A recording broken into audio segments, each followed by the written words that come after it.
8. जन की आंखें धीरे धीरे खुली। उसकी चोट की वजह से उसका सर फटा जा रहा था। जब उसने कुछ पल बाद होश संभाला, उसने देखा कि वो वापस खुद उसी टेंट के अंदर था जहां से इस केस की शुरुआत हुई थी। बाहर हल्की बारिश की बूंदें पड़ रही थीं और जैन को कुछ समझ में नहीं आ रहा था। मेरे हाथ पांव बंधे हुए हैं, लेकिन क्यों? कौन है ये आदमी? क्या चाहता है?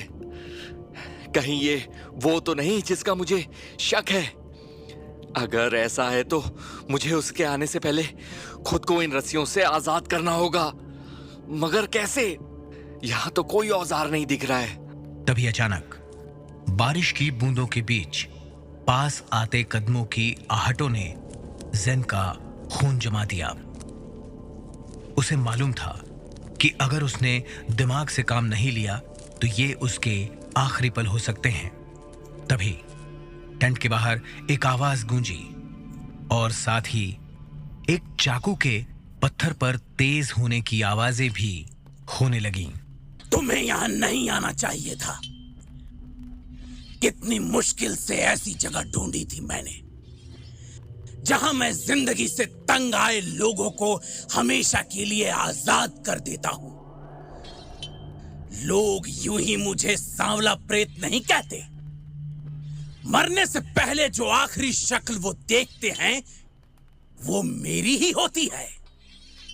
बदकिस्मती से तुम गलत जगह गलत वक्त पर पहुंच गए और अब तुम्हारी बारी है।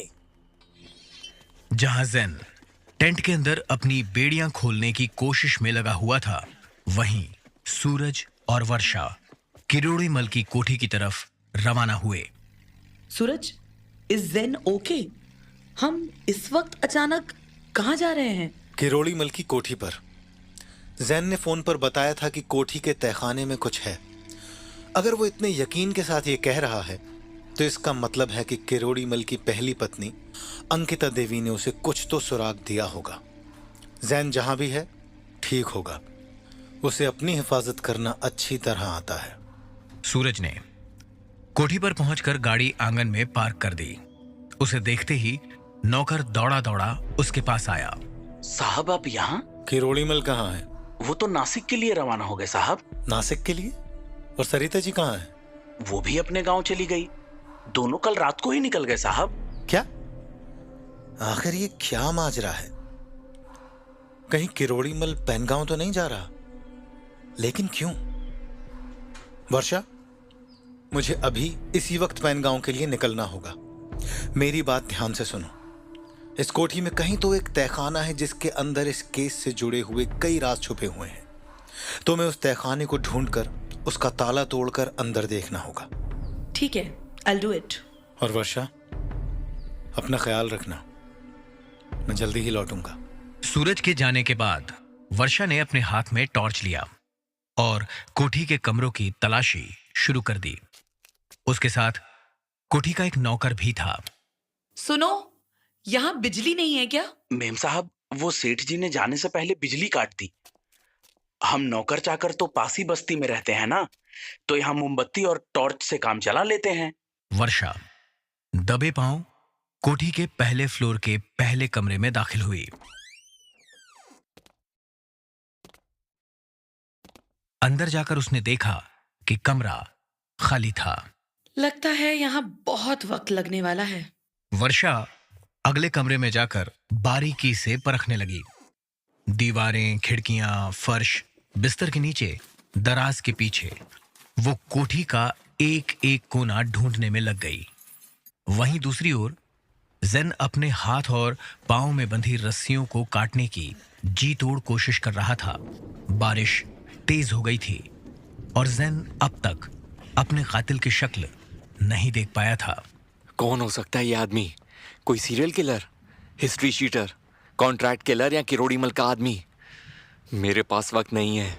मुझे इसे बातों में उलझाना होगा।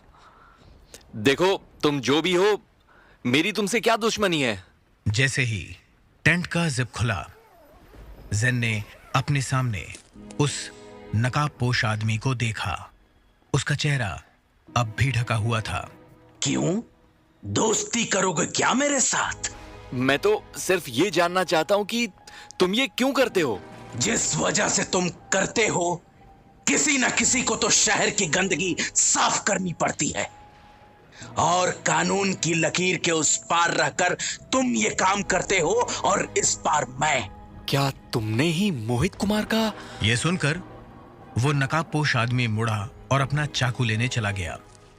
ज़ेन के मन में डर तो था, लेकिन अपनी जान बचाने के लिए वो उपाय सोच भी रहा था।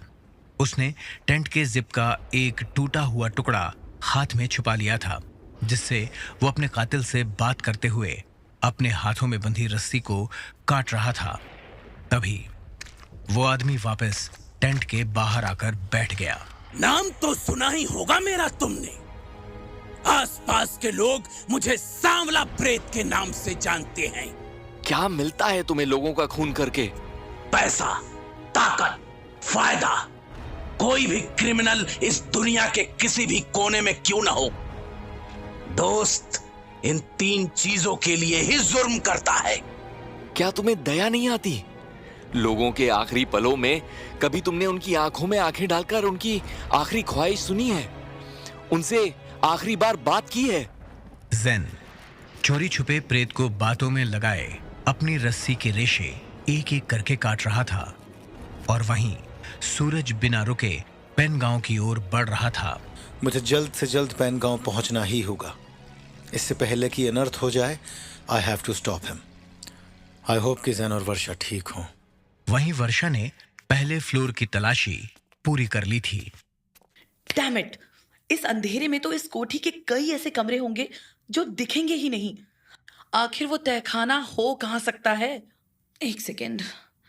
गांव के रईस अक्सर ऐसी जगह पर तहखाना बनाते हैं जो आम लोगों की नजरों से दूर हो,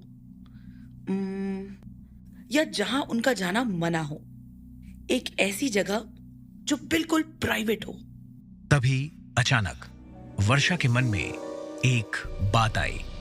सुनो, सरिता जी का कमरा मुझे दिखाओ, अभी इसी वक्त।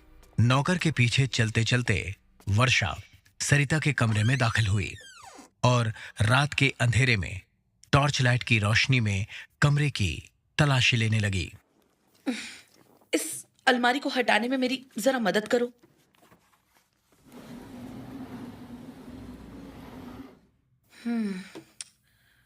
यहां तो कुछ नहीं है यार। कहां हो सकता है तहखाना? ऐसी कौन सी खुफिया जगह हो सकती है इस कमरे में? 1 मिनट, सुनो, इस बिस्तर को हटाओ अभी। जैसे ही बिस्तर हटा, वर्षा की आंखों के सामने फर्श पर एक दरवाजा दिखा। बिंगो! इसका ताला तोड़ो अभी। वर्षा ने अपनी पूरी ताकत लगाकर तहखाने के भारी लोहे के दरवाजे को खोला और देखा कि उसके सामने नीचे की तरफ सीढ़ियां जा रही थी। ये कोठी है या भूत बंगला? वर्षा ने नीचे टॉर्च लाइट मारी और तहखाने की तरफ बढ़ी। नीचे उतरकर वो एक बड़े से कमरे में पहुंची और उसने पूरे कमरे में तलाशी शुरू कर दी। कमरे में कुछ अलमारियां, दराज और संदूक रखे हुए थे जिन पर ताले लगे हुए थे। वर्षा एक एक करके उनके ताले तोड़ने लगी। आखिर क्या हो सकता है इन अलमारियों और संदूकों में? वर्षा ने आखिरकार एक बड़ी अलमारी खोली जिसके अंदर बहुत सारा सामान था। ये तो तोहफों से भरा हुआ है, पर इनमें से कोई भी खोला नहीं गया है। They all are like new gifts wrapped.